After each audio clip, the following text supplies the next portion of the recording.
늙은 할머니가 할 줄 아는 건 옛날 방식뿐. 새벽 4시, 하늘이 아직 짙은 남색 비단처럼 어둡고 고요함이 잠보다 더 무겁게 느껴질 때 일어났습니다. 찬 바람이 창문 틈으로 스며들어 왔고 부엌에는 딸랑 남은 반찬 몇 개와 딱딱해진 누룽지, 달걀 3개, 그리고 커피 찌꺼기만 있었습니다. 하지만 그래도 집안을 따뜻한 밥 냄새로 가득 채우고 싶었습니다. 아들 민준이와 며느리 소영이를 위해 정성스러운 아침상을 차리고 싶었어요. 달걀을 풀면서 민준이가 어린 시절 계단을 뛰어내려오며 엄마, 일요일 냄새 난다 하고 소리치던 모습이 떠올랐습니다. 화요일이었는데도 저는 웃으며 그 아이가 가장 좋아하는 반찬을 차려줬죠. 그때는 가진 것이 많지 않았지만 집안은 웃음소리로 가득했습니다. 하지만 지금은 공기마저 무겁게 느껴져서 숨 한 번 쉬는 것도 허락을 받아야 할 것 같았어요. 천천히 정성스럽게 아침을 준비했습니다. 마치 한 번의 움직임으로도 그동안 쌓인 무시와 멸시를 지워버릴 수 있을 것처럼요. 특별한 날을 위해 아껴두던 꽃무늬 식탁보를 깔고 노릇하게 구운 누룽지, 갓 우린 커피, 냉장고 깊숙이서 찾아낸 꿀 한 숟갈을 정성스럽게 차렸습니다. 소박하지만 사랑으로 만든 상이었어요.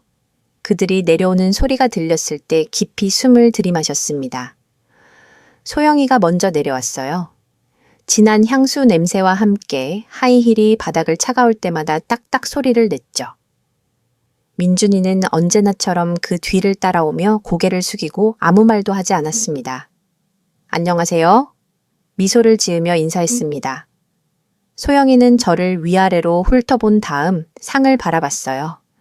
입술이 비뚤어지며 싫다는 표정을 지었습니다. 이게 아침으로 차린 거예요? 경멸적인 어조로 물었습니다. 민준이는 아무 말도 하지 않았어요. 저는 조용한 목소리로 대답했습니다. 있는 걸로 한 거예요, 소영아. 아직 장을 못 봤거든요. 소영이가 씁쓸한 웃음을 흘리며 민준이를 바라봤습니다. 보셨죠, 여보? 이런 게 이 할머니가 제일 잘하는 거예요. 옛날 방식만 되풀이하기. 그 말이 칼날처럼 가슴을 찔렀습니다. 모욕 그 자체보다 더 아픈 것은 그 무관심이었어요. 민준이는 아무 말도 하지 않고 그저 고개를 숙인 채 누룽지를 떠먹었습니다. 마치 침묵이 자신을 지켜줄 것처럼요. 저는 쟁반을 들고 서 있었습니다. 울어야 할지 웃어야 할지 모르겠더군요. 결국 쟁반을 상 위에 내려놓았어요. 맛있게 드세요. 그렇게 말하고 뒤뜰로 나갔습니다. 아무도 제가 떠는 모습을 보지 못하게 하려고요. 감나무 그늘 아래서 허락도 없이 눈물이 흘러내렸습니다. 앞치마로 눈을 닦으며 마음속 깊은 곳에서 무언가가 변하는 걸 느꼈어요. 그날 아침 저는 단순히 밥상을 차린 게 아니라 결심을 다진 거였습니다. 다시는 제 집에서 존중을 구걸하지 않겠다고요.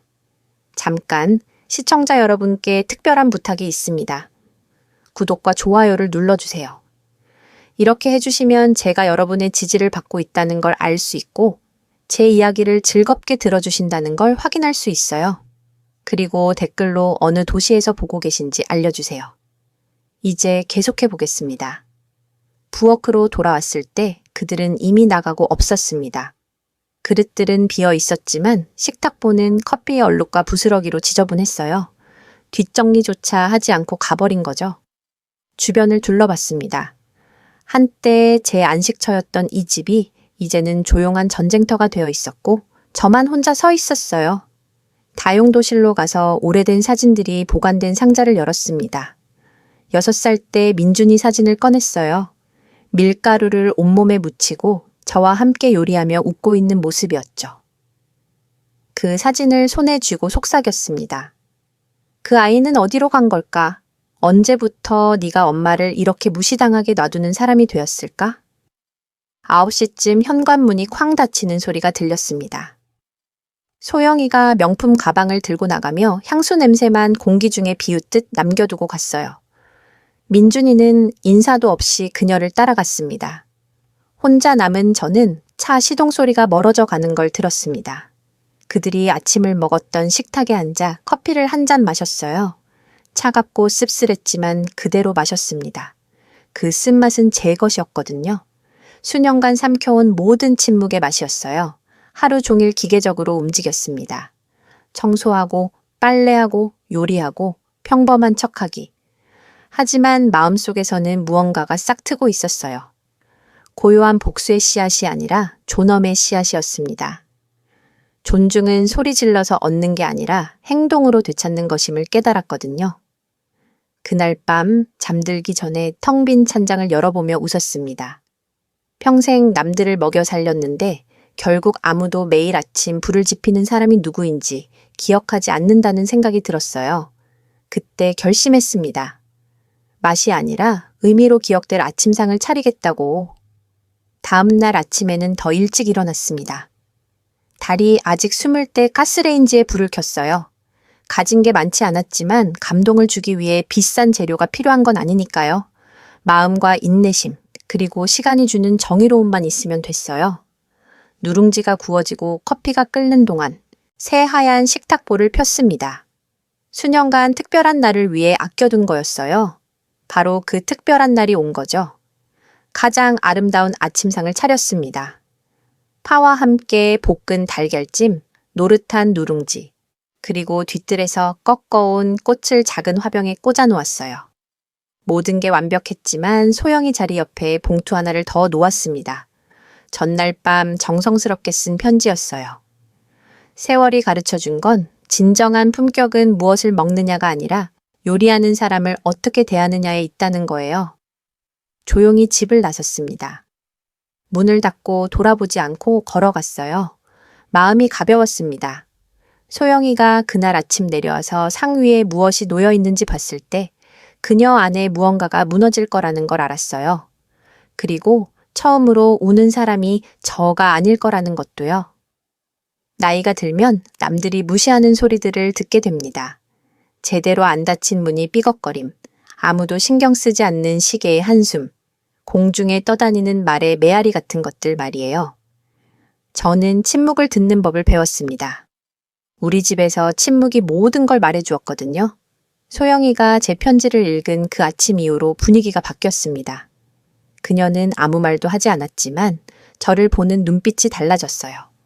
경멸보다는 조심스러움이 느껴졌습니다. 마치 처음으로 제가 낡은 가구가 아니라 여전히 움직이고 말하고 생각할 수 있는 사람이라는 걸 기억해낸 것 같았어요. 하지만 우리 사이의 거리는 이미 벽이 되어 있었습니다. 그리고 그 벽 뒤에는 민준이가 있었어요. 제가 갈라진 손과 지친 영혼으로 혼자 키워낸 아들이 이제는 제 눈을 바라보지 못하는 낯선 사람이 되어 있었습니다. 민준이가 어렸을 때는 저를 어디든 따라다녔어요. 엄마 도와줄게 하며 못된 미소를 지으면 어떤 피곤함도 녹여버렸죠. 남편 정수는 늘 그 아이가 제 마음을 닮았다고 말했어요.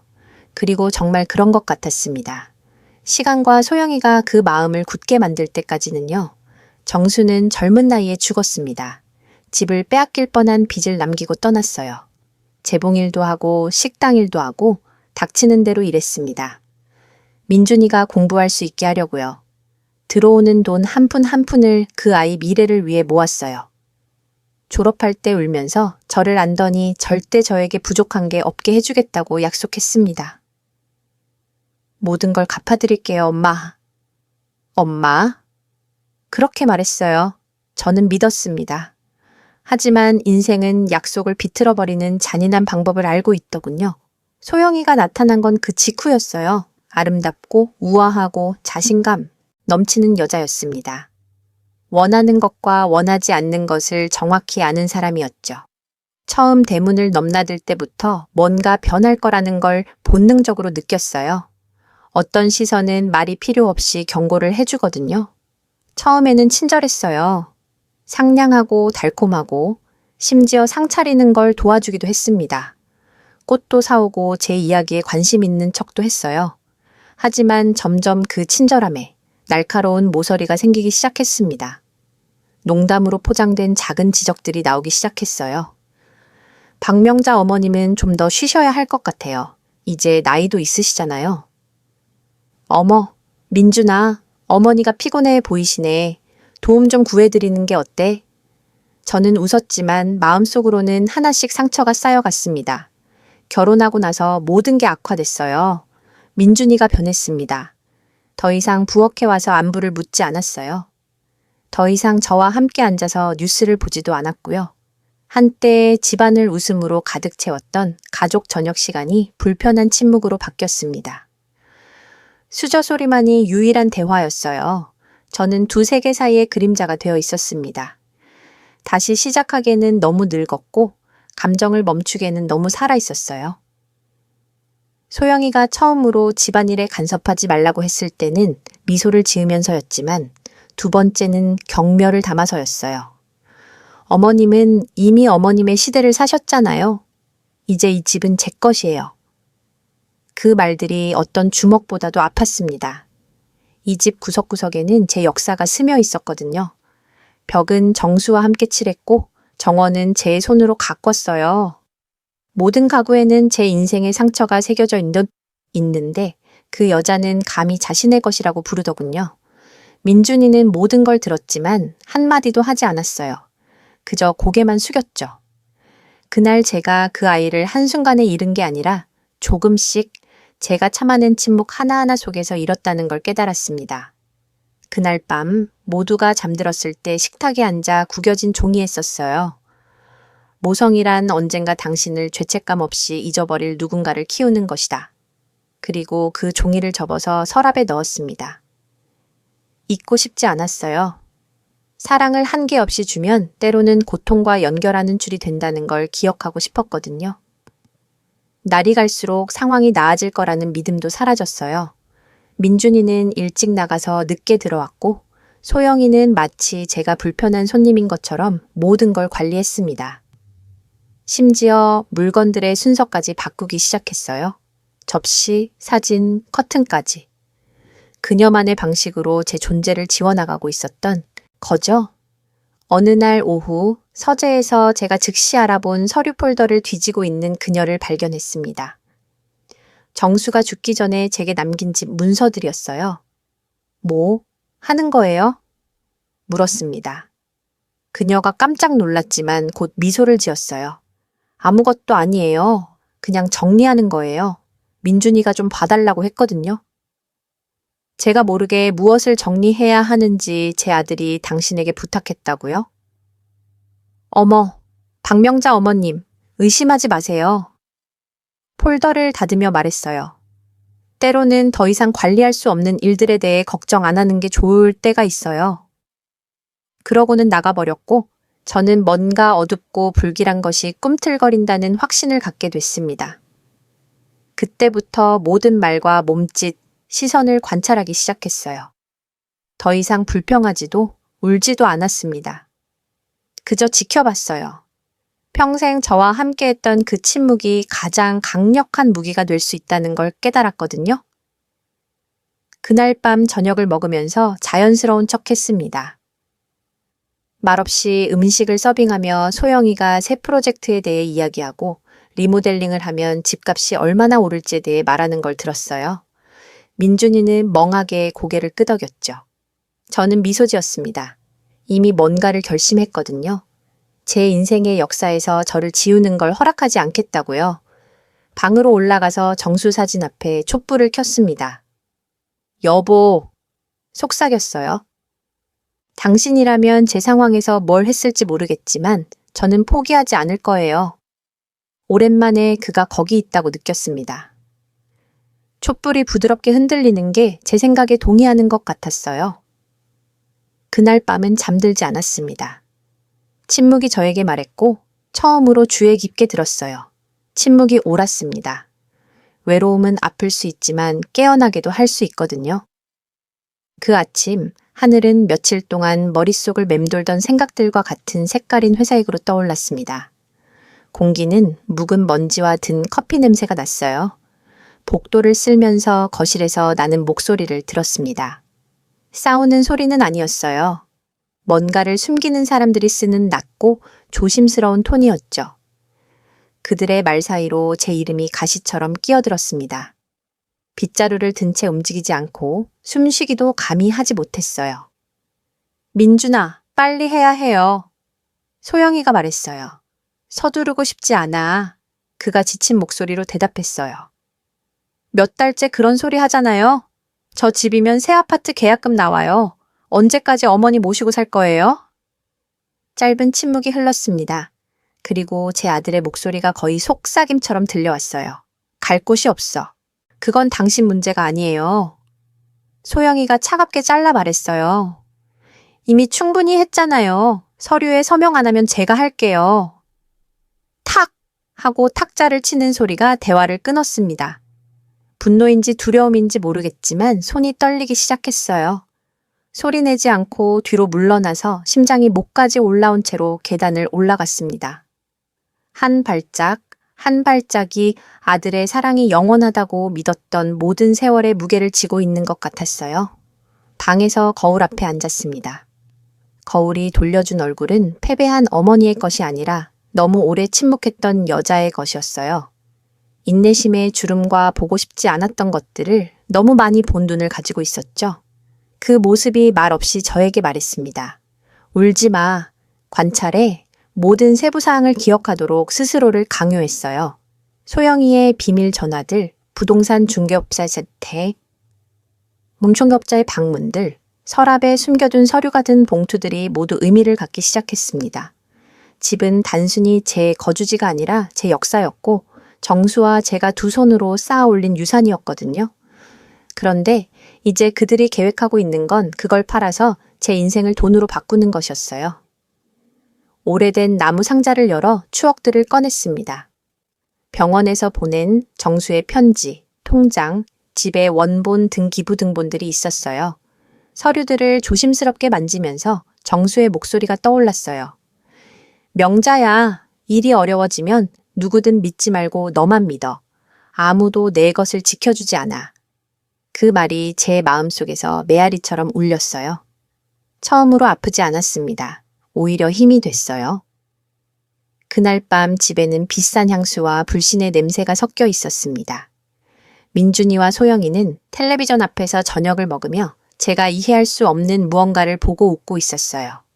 저는 조용히 앉아서 마치 산만한 척하면서 그녀가 그의 손을 잡는 방식과 그가 저를 보려 하지 않는 방식을 관찰했습니다. 모든 게 똑같은 연극의 일부였어요. 저는 제 축출에 보이지 않는 관객이었습니다. 그들이 끝마쳤을 때 소영이는 접시들을 상에 그대로 두고 저를 보지 않으면서 말했어요. 명자 어머님, 내일 은행에서 직원이 와요. 서류에 서명해야 할 게 있어요. 무슨 서류요? 조용한 목소리로 물었습니다. 사소한 절차예요. 공허한 미소로 대답했어요. 그냥 형식적인 거예요. 민준이가 고개를 숙였어요. 네, 엄마, 집 관리 관련된 거예요. 아, 물론이죠, 관리. 순진한 척하며 따라했어요. 그날 밤 전쟁이 시작됐다는 걸 알았습니다. 그들이 잠든 후 조용히 내려갔어요.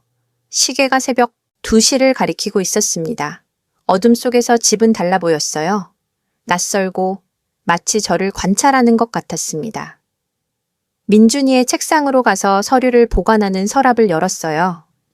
안에는 은행 봉투들, 계약서들, 청구서들, 그리고 숨이 멎게 만드는 서류 하나가 있었습니다.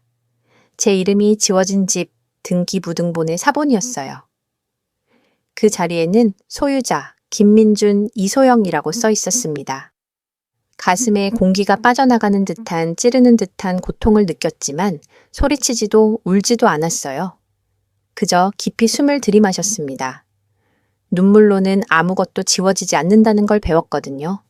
종이를 접어서 잠옷 주머니에 넣고 방으로 돌아갔어요. 거기서 촛불을 켜고 거울 앞에 놓았습니다. 불꽃이 깜빡이면서 유리에 반사됐어요. 제 인생이 그런 것 같다는 생각이 들었어요. 작지만 끈질긴. 서랍을 열어서 통장과 뒷면에 적힌 오래된 번호를 꺼냈어요. 클라우디아 라미레스, 젊은 시절 친구이자 은퇴한 변호사였지만 여전히 법적 절차 사이를 잘 헤쳐나갈 줄 아는 사람이었어요. 다음 날이 아니라 새벽에 전화하기로 했습니다. 잠은 거의 못 잤지만 정수 꿈을 꿨어요. 둘이서 부엌에 있는데 그가 빵을 반죽하면서 말했어요. 내 것을 빼앗기게 두지 마. 사랑으로 지은 건 팔리는 게 아니라 지켜지는 거야. 심장이 뛰면서 깨어났지만 수년 만에 느끼지 못했던 명료함을 느꼈어요. 남편의 그 목소리가 제 결심을 불러일으킨 불꽃이었습니다. 가방을 들고 서류들을 챙기고 새벽을 기다렸어요. 첫 번째 햇살이 창문으로 들어왔을 때 행동할 때가 됐다는 걸 알았습니다. 클라우디아가 그날 아침 저를 맞아주었어요. 집에서는 유칼립투스와 추억 냄새가 났어요. 명자. 저를 보자마자 말했어요. 네, 눈에서 자기 것을 되찾으러 온 사람의 기운이 보여. 모든 걸 말했어요. 모든 말, 모든 모욕, 모든 거짓말을. 그녀는 끼어들지 않고 들어주었어요. 다 끝났을 때 천천히 고개를 끄덕였습니다. 아들을 잃을 수는 있어도 존엄성은 잃으면 안 돼. 그렇게 말한 후 단호한 목소리로 덧붙였어요. 그 서류들을 검토해 볼게. 동의 없이 팔려고 하면 막을 수 있어. 하지만 참을성과 영리함이 필요해. 영리할 수 있어요. 대답했어요. 참을성은 이미 배웠고요. 안도와 두려움이 섞인 기분으로 그녀의 집을 나왔어요. 신선한 공기가 얼굴을 애무하듯 스쳤어요. 처음으로 시간이 제 편이라고 느꼈습니다. 그날 밤 저녁을 먹으면서 소영이가 저를 보며 말했어요. 내일 은행 직원이 와요. 잊지 마세요. 물론이죠, 딸. 내일. 준비될 거예요. 그녀는 이겼다고 생각하며 미소 지었어요. 저도 미소 지었지만 제 것은 달랐습니다. 이미 소매에 카드를 숨긴 사람의 미소였어요. 방으로 올라가서 거울을 보며 제 자신을 알아봤어요. 방해물이 될까봐 두려워하는 여자가 아니라 정면으로 맞서며 말하는 여자였어요. 이제 내 차례야, 명자. 더 이상 그들을 위해 요리하지 마. 네 운명을 요리해. 촛불을 끄면서 불꽃이 조금 더 밝게 타오르는 것 같았어요. 마치 제 계획을 승인하는 것처럼요. 날이 밝았을 때 의심스러운 고요함이 있었어요. 햇살이 커튼 사이로 스며들어 어릴 때 어머니가 점심을 준비하며 노래하시고 모든 게 의미가 있던 여름날이 생각났습니다. 하지만 그 아침 노래는 과거에서 온 게 아니라 제 안에서 나왔어요. 수년간의 침묵 후에 다시 명료하게 저에게 말해주는 목소리였습니다. 오늘은 울지 않을 거야, 명자. 오늘은 내 자유를 요리할 거야. 천천히 계단을 내려갔어요. 집이 비어 있었습니다. 민준이와 소영이는 일찍 나갔어요. 아마 은행 직원과 만나러 갔겠죠. 완벽했어요. 시간이 필요했거든요. 찬장을 열어서 살펴봤어요. 밀가루, 쌀, 꿀 한 병, 치즈 조각이 조금 있었어요. 고급 저녁에 어울릴 만한 건 없었죠. 하지만 그 저녁은 사치가 아니라 의미에 관한 것이었고 제 손으로 한 순환을 마무리하는 거였으니까 필요한 건 다 있었어요. 물을 끓이고 오래된 요리책을 꺼냈습니다. 수년 전 정수가 직접 송글씨로 쓴 것이었어요. 요리는 기억이야. 영혼으로 만든 건 절대 잊히지 않아. 그 누렇게 바랜 페이지들을 손가락으로 쓰다듬으며 그가 저와 함께 있다고 느꼈어요. 민준이 생일 때마다 만들던 똑같은 음식을 만들기로 했습니다. 파와 치즈를 넣고 오븐에 구운 밥, 그 아이가 가장 좋아하던 음식이었어요. 간단한 레시피였지만 시간을 되돌리거나 영원히 부셔버릴 힘을 가진 것이었죠. 양파가 팬에서 지글거리는 동안 생각들이 향기와 함께 섞였어요. 모든 소리에 의미가 있었어요. 끓는 물소리, 가장자리를 치는 숟가락 소리, 천천히 그리고 참을성 있게 자라는 불소리. 마치 부엌이 저와 함께 숨쉬는 것 같았어요. 수년 동안 남들을 위해 요리했지만 그 아침에는 저를 위해 요리했습니다. 11시에 초인종이 울렸어요. 배달부가 봉투 하나를 들고 있었습니다. 열어보니 클라우디아의 글씨가 보였어요. 안에는 서명과 도장이 찍힌 종이가 있었어요. 소유권 증서였습니다. 소유자, 박명자. 눈이 흐려졌어요. 클라우디아가 해냈습니다. 집이 다시 법적으로 제 것이 되었어요. 서명 아래에 파란 잉크로 쓴 메시지가 있었습니다. 해야 할 일을 해. 하지만 차분하게 하는 모습을 보여줘. 서류를 식탁 서랍에 넣고 요리를 계속했어요. 이제 모든 움직임이 다른 리듬을 갖고 있었습니다. 더 이상 두려움이 저를 움직이는 게 아니라 고요한 확신이었어요. 그 집은 제 성전이었고 그 요리는 그 안에서의 마지막 행동이었습니다. 오후에 소영이가 먼저 돌아왔어요. 하이힐이 언제나처럼 거만하게 바닥을 치며 영역을 표시했습니다. 이상한 냄새가 나네요. 부엌을 들여다보며 말했어요. 뭘 축하하는 거예요? 아무것도 아니에요, 딸. 그냥 특별한 걸 준비해주고 싶어서요. 그녀를 보지 않고 대답했습니다.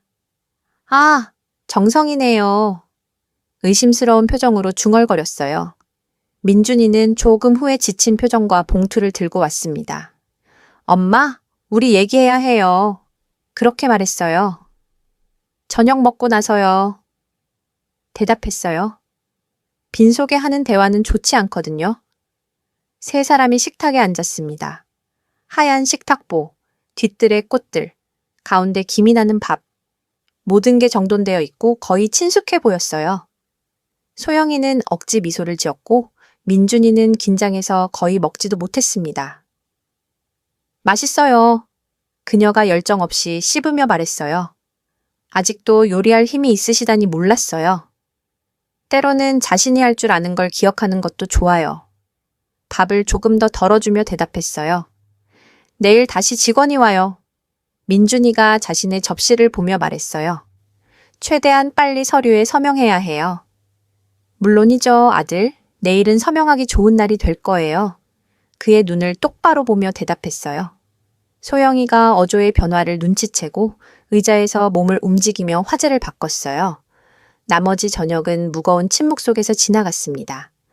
수저 소리와 벽시계 소리만 들렸어요. 저는 그들을 차분히 관찰했어요.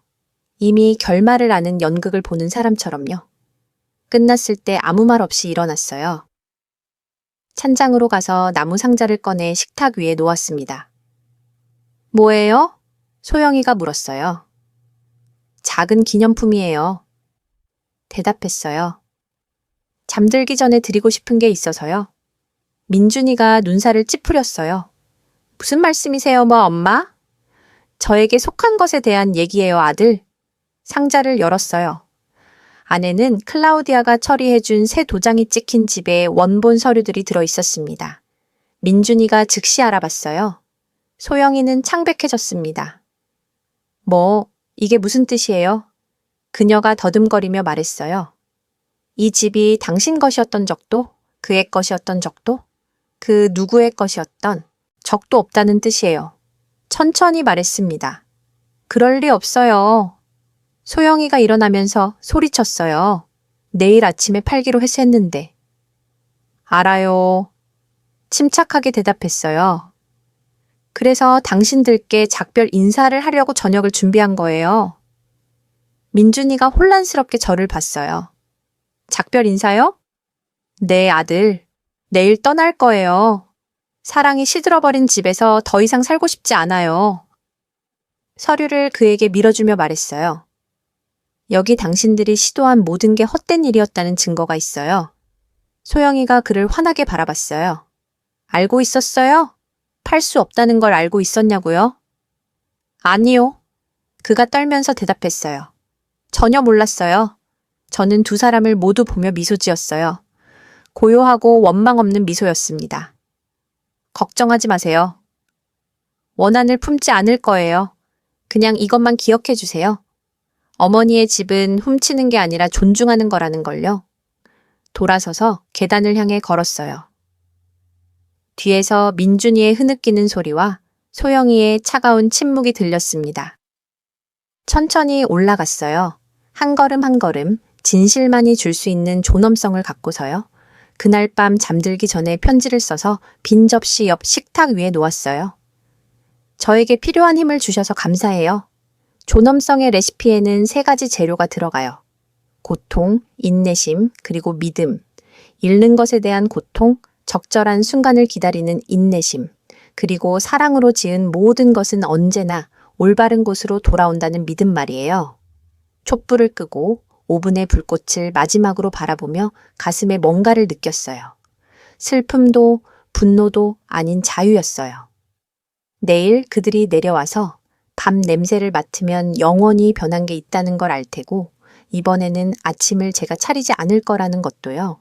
새벽이 달랐어요. 해나 밖에서 지저귀는 새들 때문이 아니라 몸을 스쳐 지나가는 고요함 때문이었습니다. 마지막 전투를 치른 후 병사가 느끼는 것과 같은 이상한 평온이었어요. 오븐에 구운 밥 냄새가 여전히 집 안에 떠다니고 있었고 무겁고 기대에 찬 침묵과 섞여 있었습니다. 그들이 내려올 때 아무것도 예전과 같지 않을 거라는 걸 알고 있었어요. 손 사이에 커피 한 잔을 들고 식당에 앉아 있었습니다. 김이 천천히 올라가며 공기 중에 모양을 그렸어요. 편지는 여전히 열린 상자와 서류들 옆 식탁 위에 있었습니다. 전날 밤에 놓아둔 그대로 정돈되고 반박할 수 없게 말이에요. 제 인생의 가장 고통스러운 장을 마무리하는 제 방식이었습니다. 그들이 내려오는 소리가 들렸어요. 먼저 소영이었는데 비싼 향수와 짜증내는 목소리, 톤이 섞여 있었습니다. 그 냄새가 뭐예요? 말을 끌며 물었어요.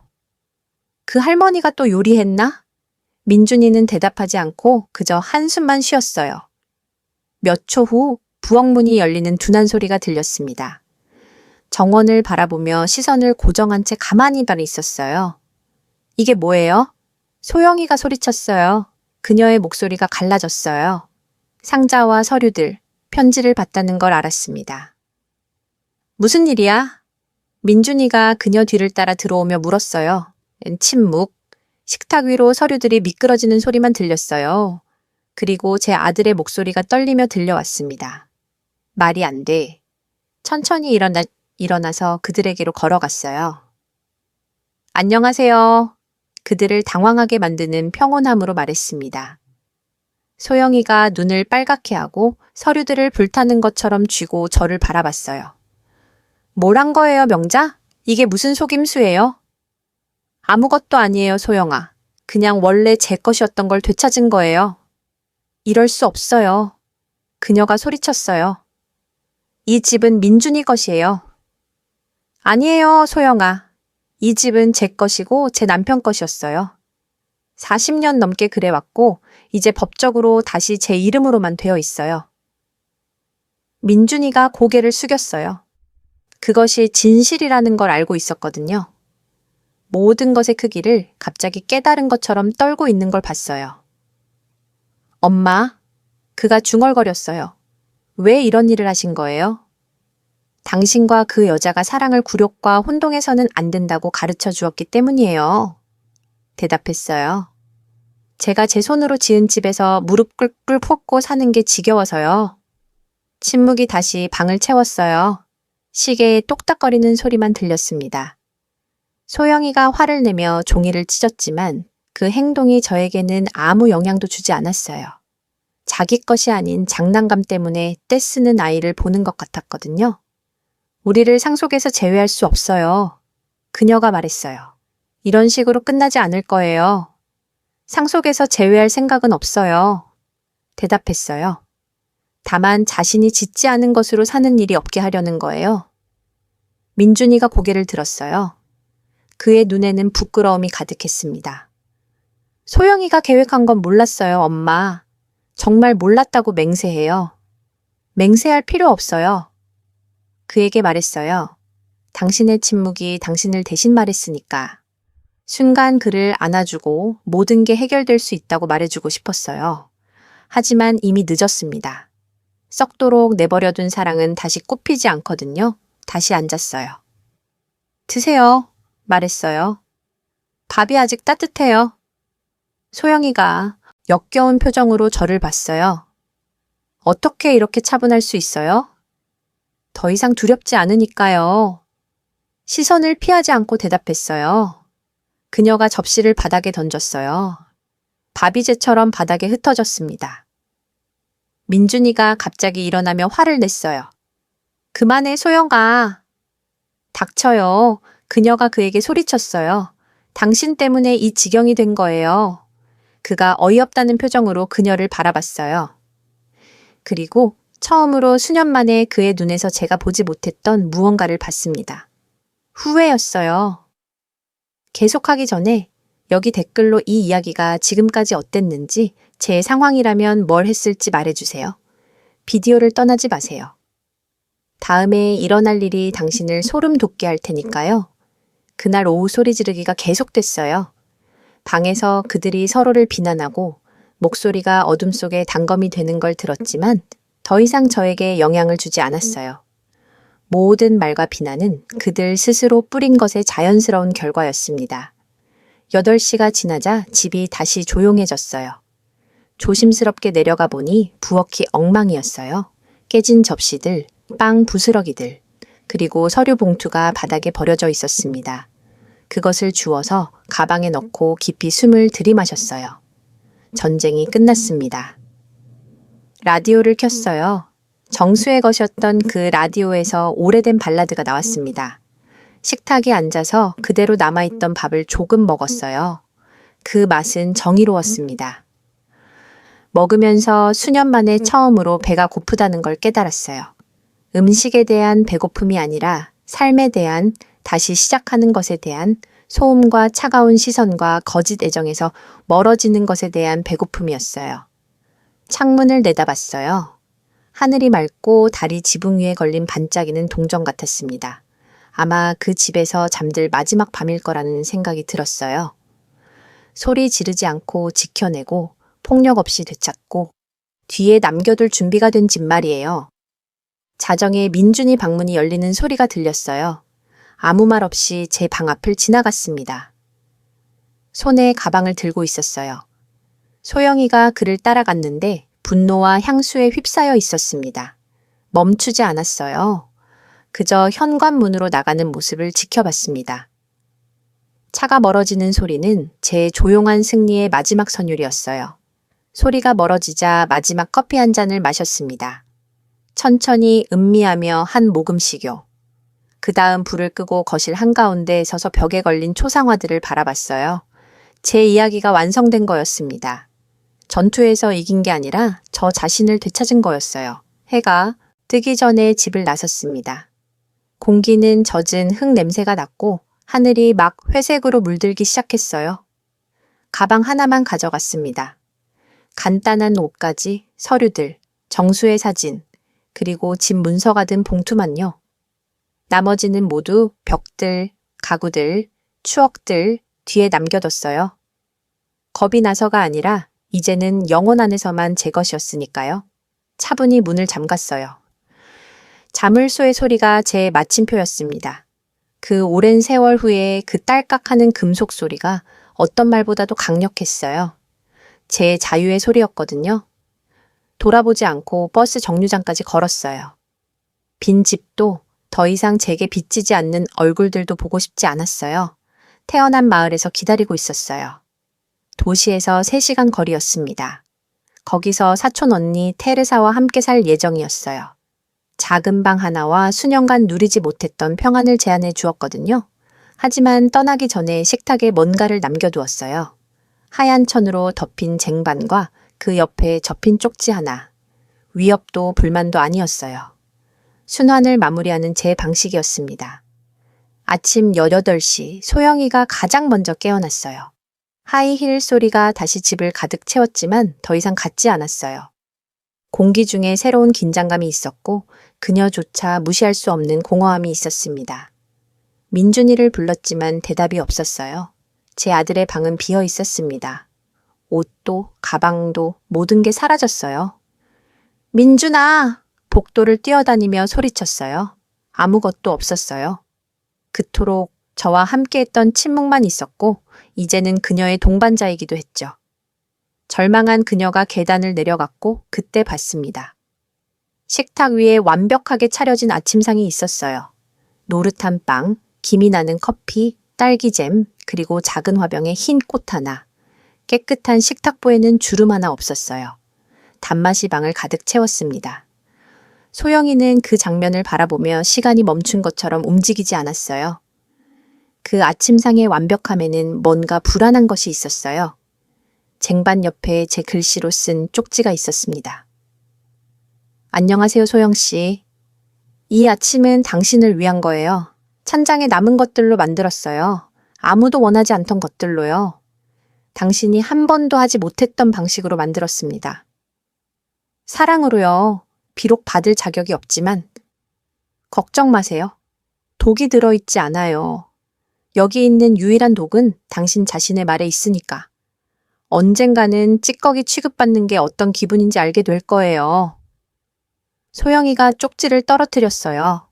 손이 떨렸습니다. 한때 위로가 되던 커피 향이 이제는 메스꺼움을 불러일으켰어요. 뒤로 물러서다가 의자에 걸렸습니다. 순간 등 뒤에서 제 부드러운 목소리가 들리는 것 같았어요. 그런 게 소영 씨가 제일 잘하는 거군요. 급히 돌아봤지만 아무도 없었어요. 빈집과 자신의 숨소리만 있었을 뿐입니다. 계단을 뛰어 올라가며 민준이를 찾았어요. 빈 방과 흐트러진 침대, 그리고 베개 위에 또 다른 종이를 발견했습니다. 그의 글씨였어요. 단순히 우리가 무엇이 되었는지 이해해야 해. 찾지 마. 라고 적혀 있었습니다. 소영이가 바닥에 주저앉았어요. 처음으로 침묵이 편안하지 않았어요. 참을 수 없었습니다. 수년간 저를 굴욕 주기 위해 사용했던 바로 그 침묵이 이제는 그녀의 뼛속까지 파고들어 얼어붙게 만들었어요. 몇 시간 후 이웃이 그녀가 나가는 걸 봤어요. 열쇠를 손에 들고 머리는 흐트러지고 시선은 공허했습니다. 한동안 떠나야 한다고 중얼거렸어요. 다시는 그 집에 돌아오지 않았습니다. 그 오후 예정대로 은행 직원이 왔어요. 문을 두드렸지만 아무도 대답하지 않았습니다. 창문을 들여다보니 식탁 위에 아침상이 그대로 있고 커피는 차갑고 꽃은 시들고 모든 게 침묵 속에 있었어요. 한편 저는 이미 멀리 있었어요. 버스가 도로를 달리며 풍경이 산과 안개의 테피스트리로 변해갔습니다. 유리창에 이마를 대고 눈을 감았어요. 평화를 느꼈습니다. 있는 사람의 평화가 아니라 아픔 없이 기억하는 사람의 평화였어요. 소영이를 생각했어요. 제가 아무것도 더 할 필요 없이 그녀의 삶이 어떻게 무너지고 있을지를. 저주하거나 불행을 빌 필요가 없었어요. 인생은 스스로 계산을 맞춰가거든요. 때로는 가장 큰 벌이 집을 잃는 게 아니라 빈집 안에 홀로 남겨지는 거니까요. 해질 무렵 마을에 도착했어요. 테레사가 역에서 늘 그랬듯 미소를 지으며 기다리고 있었습니다. 어머, 명자. 저를 꽉 안으며 말했어요. 살이 빠졌네. 그런데 평온해 보여. 그래요. 대답했어요. 마침내요. 함께 그녀의 집까지 걸었어요. 작은 정원에 마거리트가 가득한 소박한 집이었습니다. 식탁에는 갓 구운 빵과 커피가 있었어요. 그 냄새가 저를 감쌌는데 추억이 아니라 시작처럼 느껴졌어요. 얼마나 있을 거야? 테레사가 물었어요. 오랫동안요. 미소 지었어요. 아마 평생이요. 저녁을 먹으며 앉아 있는데 처음으로 수년 만에 우리를 둘러싼 침묵이 아름다웠어요. 집에 깨끗한 침묵이었습니다. 잠들기 전에 일기장을 열고 썼어요. 존엄성은 소리 지르는 게 아니라 조용히 서빙되는 거예요. 깨끗한 식탁 위에 놓이고 죄책감을 느낄 사람이 그걸 맛보거나 두려워할지 결정하게 하는 거죠. 불을 끄고 깊이 숨을 쉬며 더 이상 자신이 누구인지 모르는 사람들을 위해 요리하지 않겠다고 스스로에게 약속했어요. 이번엔 아침이 제 것이었습니다.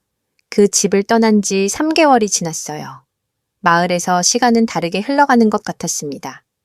시간이 무겁지 않았고 날들이 아프지 않았고 도시의 소음은 먼 기억일 뿐이었어요. 그리고 저는 마침내 복도에서 발자국 소리를 두려워하지 않고 잠들 수 있었습니다. 제 삶은 단순해졌어요. 아침에는 테레사와 함께 정원에 나가 꽃에 물을 주고 오후에는 시장에서 팔 목도리를 떴습니다. 가끔 동네 아이들이 와서 도와주곤 했는데 뛰어다니는 모습을 보면 어린 민준이가 뒷마당에서 나비를 쫓으며 빵을 입에 물고 웃던 모습이 떠올랐어요. 하지만 밤이 되고 집이 조용해지면 그 웃음이 돌아왔어요. 아름다운 추억이 아니라 슬픈 메아리로요. 존엄성을 되찾았지만 더 큰 뭔가를 잃었는지는 아직 모르겠거든요. 제 아들을요. 어느 날 오후 커피를 준비하고 있는데 테레사가 이상한 표정으로 들어왔어요. 손을 꽉 쥐고 눈이 반짝이고 있었습니다. 명자, 누군가 너를 찾고 있어. 누구요? 시선을 들지 않고 물었어요. 남자야. 어떤 남자요? 민준이라고 하던데. 숟가락이 손에서 떨어졌어요. 금속이 타일에 부딪히는 소리가 온 부엌에 울렸습니다. 심장이 쪼그라들고 다리에 잠시 힘이 안 들어가는 걸 느꼈어요. 민준이요. 듣고 있는 게 믿어지지 않아 반복했어요. 응, 밖에 혼자 있어. 피곤하고 슬퍼 보여. 앞치마로 손을 닦고 깊이 숨을 들이마셨어요. 문까지의 모든 걸음이 두려움과 사랑 사이의 맥박이었어요. 문을 열었을 때 그를 봤어요. 제 아들이 서 있었는데 머리는 헝클어지고 시선은 비어 있었으며 몇 달 만에 몇 년이나 늙은 것 같았어요. 안녕하세요, 엄마. 낮은 목소리로 말했어요. 무슨 말을 해야 할지 몰랐어요. 우리 사이에 시간이 멈춘 것 같았습니다. 끝없는 몇 초 동안 그저 바라만 봤어요. 그는 죄책감으로, 저는 여전히 아물지 않은 상처와 애정의 혼합으로요. 여기 뭐 하러 왔어요? 마침내 물었어요. 뵈러 왔어요. 멀리 가신 줄 알았어요. 떠났지만 당신에게서 멀어진 건 아니에요. 그의 목소리가 끝에서 갈라졌어요. 사과하는 아이의 그 어조가 저를 무장해제시켰습니다. 들어오라고 손짓했어요. 어릴 때 많이 밥을 먹였던 식탁. 바로 그 자리에 앉았습니다. 저는 서서 그를 관찰했어요. 도시에서 저를 무시하던 그 오만한 남자가 아니었어요. 그냥 상처받은 제 아들이었습니다. 소영이가 떠났어요. 저를 보지 않고 말했어요. 편지를 남겼는데 절 보는 걸 참을 수 없다고, 우리가 손대는 모든 게 망가진다고 하더군요. 맞나요? 물었어요. 그가 제 어조에 놀라며 고개를 들었어요. 네, 엄마. 맞아요. 제가 모든 걸 망쳤어요. 몇 초간 침묵했다가 덧붙였어요.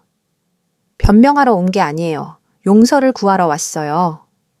가만히 있었어요. 그 말들을 꿈에서 수없이 들었지만 이제 앞에 있으니 어떻게 느껴야 할지 몰랐어요. 그가 계속했어요. 엄마한테 한 일을 생각하지 않는 날이 없어요. 제가 한 일, 허용한 일을. 허용한 일, 반복했어요. 그게 제일 나빴어요. 알아요. 고개를 숙이며 인정했어요. 그의 손이 떨리고 있었어요. 본능적으로 그의 손을 잡아주고 싶었지만 참았어요. 위로의 시간이 아니라 진실의 시간이었거든요. 민준아, 저에게 뭘 바라는 거예요? 물었어요. 아무것도요. 그냥 뵙고 싶었고 괜찮으신지 알고 싶었어요. 괜찮아요. 절 미워하세요? 고개를 저었어요. 아니요, 아들아. 미워하지 않아요. 하지만 예전 그 사람도 아니에요. 알아요. 신락 같은 목소리로 말했어요. 그래서 지금 더 존경해요. 그 말이 어떤 소리보다도 저를 강하게 때렸어요. 울어야 할지 웃어야 할지 몰랐습니다. 그가 손으로 얼굴을 가리고 울기 시작했어요. 어릴 때처럼 조용히 울었어요. 자전거에서 넘어졌을 때처럼 말이에요. 다만 이번엔 무릎에 상처가 있는 게 아니라 영혼에 있었죠. 울게 놔뒀어요. 때로는 용서가 상대방의 울음을 방해하지 않을 때 시작되거든요. 그 다음 다가가서 그의 어깨에 손을 올렸어요. 상처가 아무는데 시간이 걸리는 건 있어, 민준아. 하지만 중요한 건 안에서 치유되는 거야. 그가 말할 수 없이 고개를 끄덕였어요. 이제 상처를 되돌릴 수 없어요, 엄마. 아니야. 하지만 다르게 살 수는 있어. 그것도 용서를 구하는 방법이야. 한동안 조용히 있었어요. 해가 창문으로 들어와 식탁을 황금빛으로 물들였습니다. 순간 시간이 되돌아간 것 같았어요. 그가 다시 6살이고 제가 꿀바른 빵을 주는 것 같았어요. 그리고 모든 것에도 불구하고 여전히 제 아들이라는 걸, 한때 저를 돌봐주겠다고 약속했던 바로 그 아이라는 걸. 실패했지만 이제 자신의 실수를 고치려는 바로 그 사람이라는 걸 깨달았어요. 가기 전에 일어나서 저를 안았어요. 서투른 포옹이었어요. 제가 부서질까봐 두려워하는 것 같았거든요. 하지만 그 포옹이 첫 마디 말보다 많은 걸 말해줬어요. 받을 자격이 없어요. 속삭였어요. 아니야, 아들아. 대답했어요. 하지만 그래도 사랑해. 그가 갔을 때 길에서 먼지 속으로 사라질 때까지 걷는 모습을 봤어요.